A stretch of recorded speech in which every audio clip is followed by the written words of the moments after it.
형제 누신 1925년 공익국에는 근래 계속 할 일이 없었다. 몇몇 직원들은 사무실에서 언제나처럼 집에서 있었던 이야기를 하고 있었다.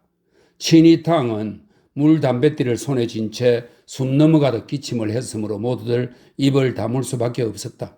한참 있다가 그는 벌겋게 된 얼굴을 들고 역시 숨을 씩씩거리면서 말했다. 어제 그놈들이 또 싸웠어. 방안부터 시작하여 대문간에 이럴 때까지 계속 싸우더군. 내가 아무리 야단을 쳐도 들은 척도 안 왔어. 희끗희끗하게 몇 가닥 수염이 난 그 입술 언저리가 여전히 떨리고 있었다. 셋째 놈 말로는 다섯째 놈이 복권 뽑기에서 잃은 돈은 공동의 돈에서 지출할 수 없다는 거야. 마땅히 다섯째가 배상해야 된다는 거지. 저것 봐, 역시 돈 때문이군요.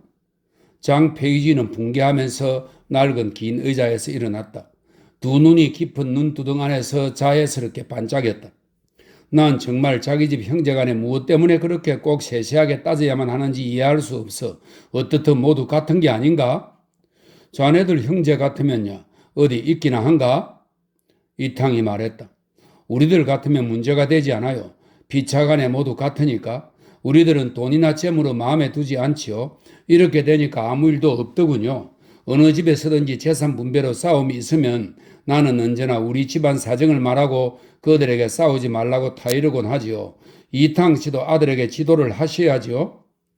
어디 그게, 이탕이 머리를 저으며 말했다. 그건 아마도 어려울 거야.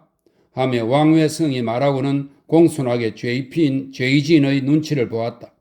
당신네들 같은 형제는 정말 드물지. 나는 본 일이 없어. 당신네들이야 정말로 어느 누구도 전혀 사리사욕에 마음을 갖지 않으니 그건 쉽지 않아. 글쎄 방 안에서부터 계속 싸우면서 대문강까지 이르렀다니까? 하고 이탕이 말했다. 아우님은 여전히 바쁜가? 외성이 물었다. 여전히 일주일에 18시간 수업이랍니다. 그 외에도 장문이 93명분이 있고 정말 대단히 바쁘답니다. 며칠간 휴가를 얻었는데 몸에 열이 있는 것을 보면 감기가 든 모양이에요. 그거 조심해야지요. 외성이 정중히 말했다. 오늘 신문에 요즘 유행성 질병이 돈다고 하더군. 무슨 병인데요? 페이진이 놀라더니 황급히 물었다. 확실히는 말할 수 없지만 무슨 열이라고 기억되는데. 페이지는 걸음을 크게 떼며 신문 열람실로 급히 달려갔다. 참으로 드물단 말이야. 외성은 그가 나는 듯이 달려가는 모습을 보면서 친이탕을 향해 그를 칭찬했다.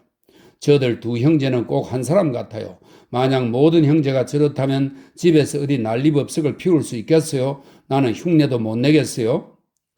복권 뽑기에서 잃은 돈은 공동회계에서 낼 수 없다고 하더라니까. 이탕은 불쏘시개 종이에 불을 붙여 물 담뱃대에 꽂아 불을 붙이면서 밉다는 듯이 말했다. 사무실 안은 잠시 조용해졌다. 얼마 후 그 조용함은 페이진의 발소리와 사원을 불러대는 소리로 깨졌다. 그는 마치 무슨 큰 일이라도 난 것처럼 말을 약간 더듬었고 목소리도 떨고 있었다. 그는 사원들어 부티스 의사에게 전화를 걸어 곧 통신 아파트 장 페이진의 집으로 왕진해 주십사 부탁하라고 시켰다. 외성은 그가 매우 다급해하고 있음을 알았다. 왜냐하면 진작부터 그가 양 의사를 신뢰한다는 것은 알고 있었지만 수입도 많지 않은 데다 평소에도 절약하면서 지금은 오히려 이 근처에서 제일 유명하고 치료비가 비싼 의사를 청했기 때문이었다. 그래서 마주 나가 보았더니 그는 안색이 파랗게 되어 밖에 서서 사환이 전화 거는 것을 듣고 있었다. 왜 그래? 신문에 성홍열이 유행하고 있다는 거예요. 성홍열이에요. 제가 오후에 사무실에 올 때 징푸가 온통 얼굴이 빨개가지고 이미 외출하셨다고? 그러면 전화로 찾아서 곧 와주십사고 부탁드려요. 통싱아파트야, 통싱아파트. 그는 사원이 전화를 거는 것을 듣고 나자 사무실로 뛰어들어와 모자를 집어들었다. 왕회성도 걱정을 하면서 뒤따라 들어왔다. 국장님이 들어오시면 내가 휴가를 좀 청하더라고 말씀해 주세요. 집에 환자가 생겨서 의사를 부르러 간다고. 그는 마구 머리를 끄덕이며 말했다. 어서 가보세요. 국장님은 안 오실 거예요. 외성이 말했다. 그는 듣지 못한 듯이 벌써 뛰어나가 버렸다. 그는 거리로 나서서 평소와 달리 인력과 삭슬 흥정도 하지 않고 몸집이 건장하고 잘 달릴 수 있을 것 같은 인력군을 보자 값을 물어보고 그대로 인력거에 올라탔다. 좋아, 하여간 빨리 가기나 해요. 아파트는 보통 때와 같이 매우 평온하고 조용했다. 심부름꾼 아이가 전처럼 문 밖에 앉아 호금을 켜고 있었다. 그는 동생의 침실로 들어갔다. 가슴이 더 심하게 뛰고 있는 게 느껴졌다. 동생의 얼굴이 더욱 빨갛고 숨이 차서 헐떡이고 있는 것 같이 보였기 때문이다. 그가 손을 뻗쳐서 동생의 머리를 만져보니 손을 데일 정도로 뜨거웠다. 무슨 병인지 모르겠어. 괜찮겠지? 징푸는 눈에 근심스러운 빛을 띠면서 물었다. 그 자신도 예사롭지 않다고 느끼는 모양이었다. 괜찮아. 감기겠지? 그는 어물어물 대답했다. 그는 보통 때는 미신을 탑하는 데 앞장섰었지만 이때만은 징푸의 태도나 말에서 조금 불길한 것이 느껴졌다. 마치 환자 자신이 어떠한 예감을 가지고 있는 것 같았다. 그런 생각이 그를 더욱 불안하게 했다. 곧 나가서 조용히 일하는 아이를 불러 푸티스 의사를 찾아냈는지 병원에 문의해보라고 일렀다. 네, 그래요. 그렇습니다. 아직 못 찾았다고요. 심부름꾼이 전화통 옆에서 말하고 있었다. 페이지는 앉지도 못하더니 이제 서 있지도 못했다. 그러나 그는 초조 속에서도 어쩌면 성홍일이 아닐는지도 모른다고 한 가닥의 희망을 지녔다. 그러나 푸티스 의사를 찾지 못했으니 같은 아파트에 살고 있는 바이원산이 비록 한의사이긴 했지만 그래도 병명점은 진단할 수 있을 것이다. 그러나 그는 전에 그 한의사에게 여러 차례 한의사를 공격하는 말을 했고 게다가 푸티스 선생을 찾는 전화를 그도 이미 들었을지 모른다. 그러나 그는 결국 바이온산을 부르러 갔다. 바이온산은 조금도 개의치 않고 곧 대모태의 검은 수정 안경을 끼고 징푸의 방에까지 와주었다. 그는 맥을 짚어보고 얼굴을 자세히 한 차례 살펴본 후 옷을 내쳐 가슴을 보고 나서 조용히 돌아갔다. 페이지는 뒤따라 곧장 그의 방으로 갔다. 그는 페이진에게 앉으라고 권하고는 입을 열지 않았다. 원산형, 동생은 결국 그는 참을 수가 없어서 물어보았다. 홍반사요. 보다시피 벌써 반점이 나기 시작했어요. 그럼 성홍열은 아닙니까? 페이지는 약간 마음이 놓였다. 서양 의사들은 성홍열이라 부르고 우리 한방에서는 홍반사라고 합니다. 그는 갑자기 손발이 싸늘해지는 것을 느꼈다. 나을 수 있을까요? 그는 근심스럽게 물었다. 나을 수 있지요. 하지만 그건 댁의 가운에 달렸습니다. 그는 이미 머리가 멍해져서 자신이 어떻게 바이온산에게 약 처방을 받고 그의 방을 나왔는지조차 몰랐다. 그러나 전화기 옆을 지날 때는 그래도 푸티스 의사를 생각해냈다. 정같이 병원에 문의했더니 대답은 계신 곳은 이미 찾아냈으나 매우 바쁘셔서 늦게 돌아올 것 같고 어쩌면 내일 아침까지 기다려야 할지도 모른다는 것이었다. 그러나 그는 역시 오늘 밤 안으로 꼭 와주었으면 한다고 부탁했다. 그가 방으로 돌아와 불을 켜고 보니 칭푸의 얼굴은 더욱 빨개져 있었고 빨간 반점이 확실히 더 많이 나타났으며 눈과 얼굴도 부어 있었다. 그는 마치 바늘방석에 앉아 있는 것 같았다. 밤의 정적이 더해가는 가운데 그의 간절한 바람 속에서 그의 귀에는 모든 자동차의 경적 소리가 더욱 또렷이 들려왔다. 때로는 자기도 모르게 푸티스 의사의 자동차가 아닌가 하고는 마중하러 뛰어나갔다. 그러나 그가 문간까지 채 가기도 전에 그 차는 벌써 지나가 버리고 말았다. 실망하고는 몸을 돌려 정원을 지나는데 밝은 달이 서쪽 하늘에 떠오른 것이 보였다. 옆집의 오래된 회나무의 그림자가 땅 위에 그림자를 들이우니 음산함이 그의 침울한 마음을 한층 더 짙게 하였다. 갑자기 까마귀 울음소리가 났다. 그가 평상시에 언제나 듣는 소리였다. 그 오래된 회나무에는 서너 개의 까마귀 둥지가 있었다. 그러나 지금은 깜짝 놀라 그의 꼼짝 못하고 서 있었다. 가슴을 두근거리며 조용히 징푸의 방에 들어가 보니 그는 눈을 감고 누워 있는데 마치 얼굴 전체가 부어오른 것 같았다. 그러나 자고 있지 않았다. 아마 발소리를 듣고 갑자기 눈을 뜬 것 같은데 그 눈이 등의 불빛 속에서 이상하게도 처참하게 빛났다. 편지예요? 하고 징푸가 물었다. 아니 나야. 그는 깜짝 놀라 어쩔 줄 모르며 더듬더듬 말했다. 나야. 나는 역시 서양 의사를 오게 해야 빨리 나을 것 같은 생각이 드는데 그가 아직 안 오는구나. 징푸는 대답을 하지 않고 눈을 감았다. 그는 창가의 책상 옆에 앉았다. 모든 것이 조용했고 다만 환자의 거친 숨소리와 자명종의 째깍째깍하는 소리만 들릴 뿐이었다. 갑자기 멀리서 자동차 경적 소리가 들려왔다. 그의 마음은 갑자기 긴장되었다. 점차 가까이 오는 것이 들렸다. 점차 가까이 와서는 바로 문 앞에 와서 멎는 듯 했다. 그러나 곧 지나치는 소리가 들려왔다. 이런 일이 여러 차례 되풀이되면서 그는 경적 소리에도 여러 가지가 있다는 것을 알게 되었다. 예를 들면 호각 부는 소리, 북치는 소리, 방귀를 뀌는 소리, 개 짖는 소리, 오리의 울음소리, 소울음소리, 암탉이 놀라서 우는 소리, 흐느끼는 소리. 그는 갑자기 자기 자신에게 화가 났다. 무엇 때문에 좀 더 일찍 정신을 차려 푸티스 의사의 자동차 경적 소리가 어떤 소리인지를 알아두지 않았단 말인가? 맞은편에 사는 사람은 아직 돌아오지 않았다. 여느 때처럼 연극을 보러 갔거나 아니면 기생집에 놀러 갔겠지. 그러나 밤이 깊어지면서 자동차도 점점 줄어들었다. 강렬한 은백색의 달빛이 종이창에 하얗게 비치고 있었다. 그는 기다림에 지쳐 심신의 긴장이 천천히 풀려가고 있었다. 경적 소리에 더는 주의를 기울이지 않았다. 그러나 어지러운 생각의 실마리가 또 틈을 타고 일어났다. 그는 징푸의 병이 틀림없이 성홍열이고 게다가 살아날 수 없다는 것을 알고 있는 듯 했다. 그렇게 되면 가정을 어떻게 꾸려나갈 것인가? 나 혼자만의 힘으로 비록 작은 도시에 살고 있기는 하지만 모든 물가가 올랐고 자기의 세 아이, 동생의 두 아이 키우는 것만도 어려울 거고 게다가 학교에 보내 공부를 시킬 수 있을까? 한두 아이에게만 공부를 시킨다면 물론 자기 자식인 캉이 놈이 가장 총명하긴 하지만 그러나 모든 사람들은 틀림없이 동생의 자식들을 소홀히 한다고 비난하겠지. 뒷일을 어떻게 처리한다?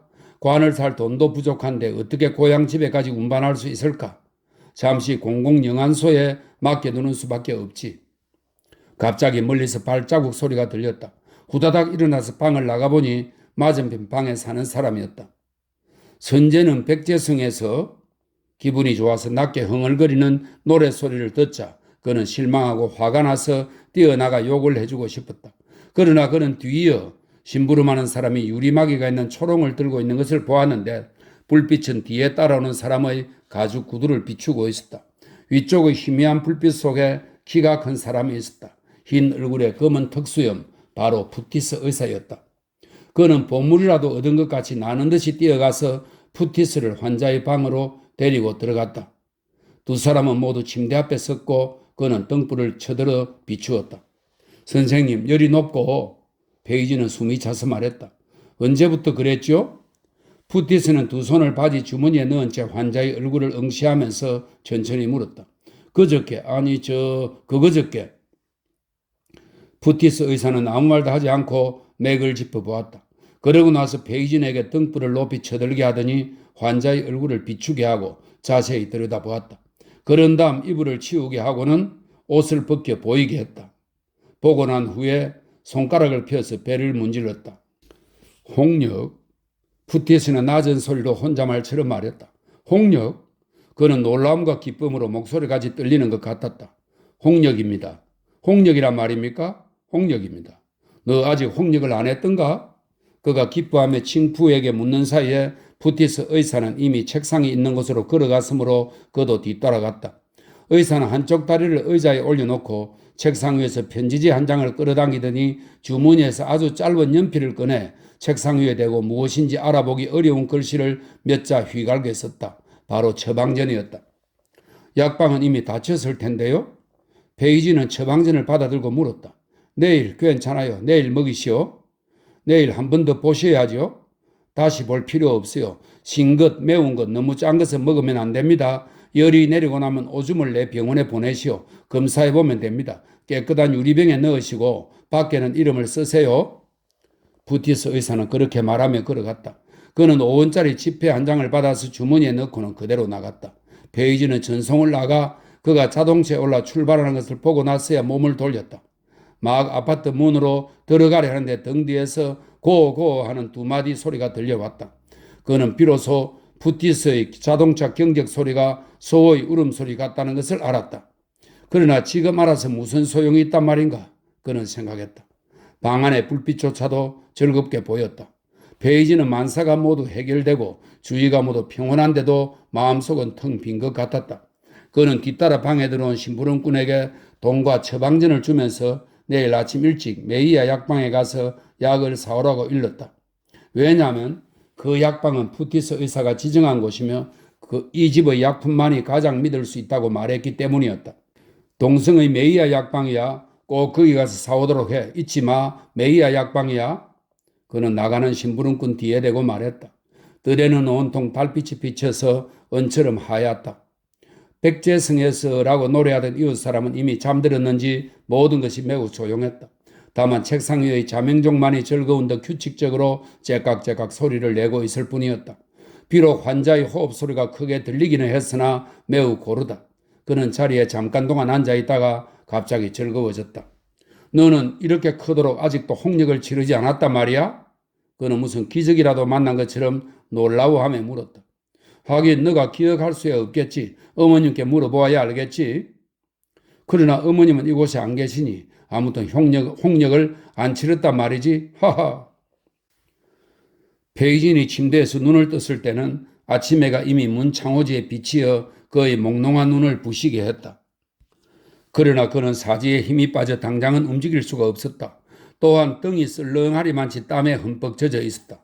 게다가 침대 앞에는 온통 얼굴이 피투성이인 아이가 서 있었고 자기는 그를 때리려 하고 있었다. 그러나 이런 광경은 순식간에 사라졌다. 그는 혼자 자기 방에서 잠을 자고 있었고 다른 사람은 아무도 없었다. 그는 잠옷을 벗고 가슴과 등의 식은 땀을 닦았다. 옷을 갈아입고 징푸의 방으로 가는데 백제성에서를 부르던 이웃 사람이 뜰에서 양치질을 하고 있는 것이 보였다. 시간이 꽤 지났음을 알 수 있다. 징푸도 깨어 있었다. 그는 눈을 크게 뜨고 침대에 누워 있었다. 오늘은 어때? 하고 그는 즉시 물었다. 좀 좋아졌어요.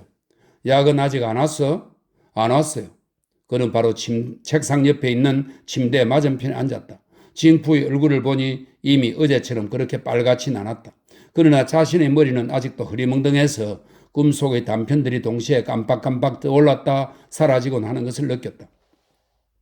징푸는 바로 이렇게 누워 있었지만 시체였다. 그는 서둘러 입관하고 혼자서 관을 대문 밖에서 안채까지 메고 왔다. 장소는 마치 고향집 같았다. 많은 낯익은 사람들이 옆에서 칭찬하는 말을 서로 하고 있다. 그는 캉이와 두 남매에게 학교에 가라고 명한다. 남은 두 아이도 따라가겠다고 울부짖는다. 그는 이미 울부짖는 소리에 얽매이는 것이 귀찮기는 하나 동시에 자기가 최고의 권위와 최대의 힘을 가지게 되었음을 느끼기도 했다.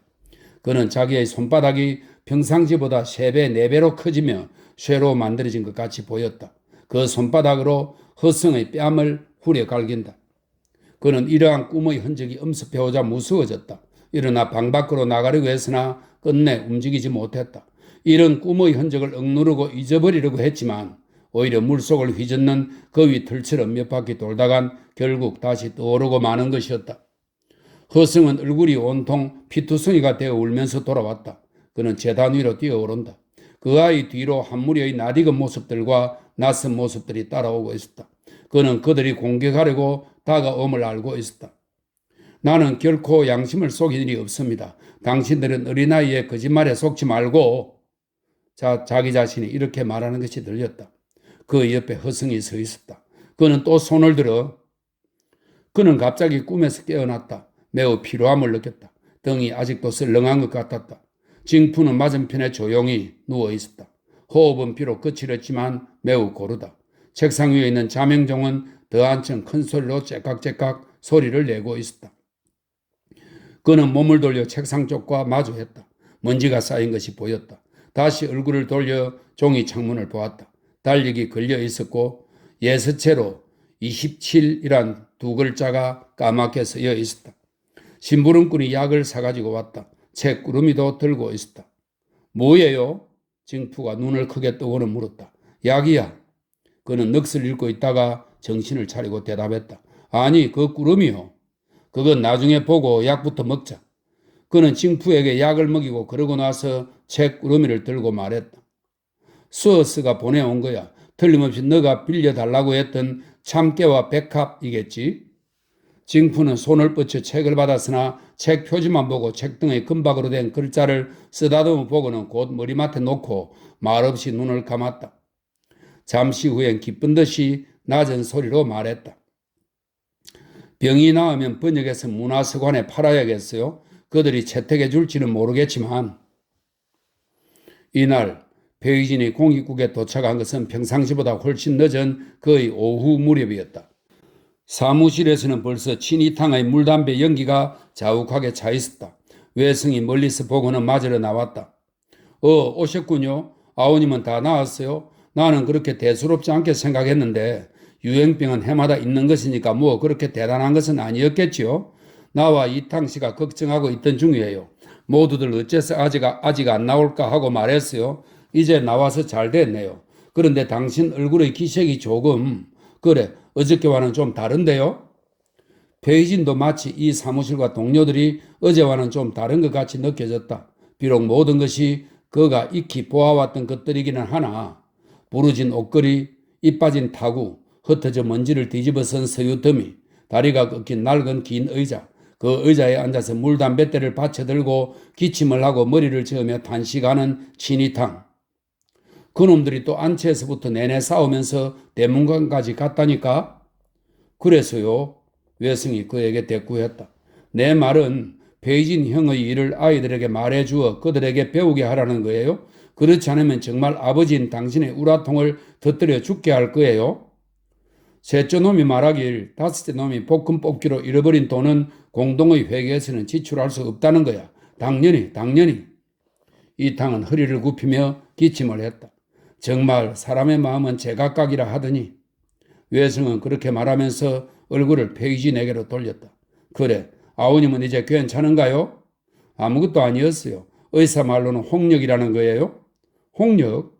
그러고 보니 요새 밖에서 아이들에게 바로 홍역이 돌고 있다더군. 나와 같은 뜰 안에 사는 집의 세 아이가 모두 홍역에 걸렸어요. 전혀 걱정할 것 없어요. 그런데도 어제 당신의 그 다급해하는 모습이란 옆에서 보고 있는 사람까지 감동하지 않을 수 없게 하더군요.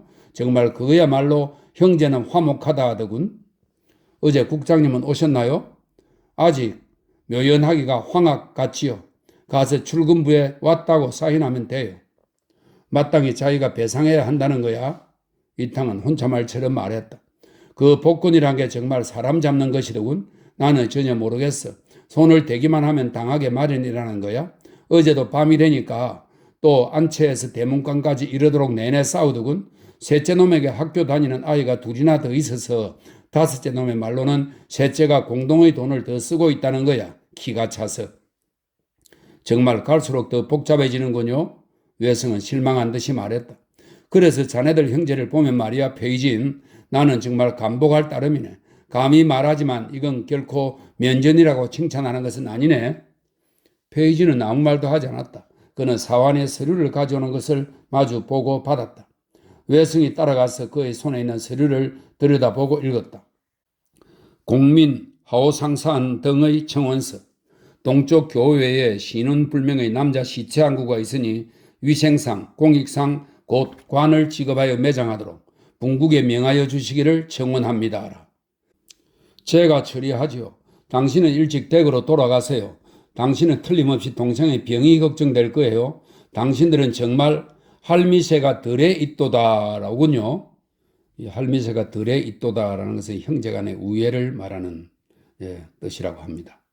아니요. 그는 서류를 놓지 않았다. 내가 처리하겠어요. 외승도 더 이상 억지로 뺏어서 처리하려 하지 않았다. 페이지는 매우 안심한 듯이 침착하게 자기 책상으로 가서 공문을 보면서 손을 뻗쳐 청록색으로 얼룩진 먹물통의 뚜껑을 열었다.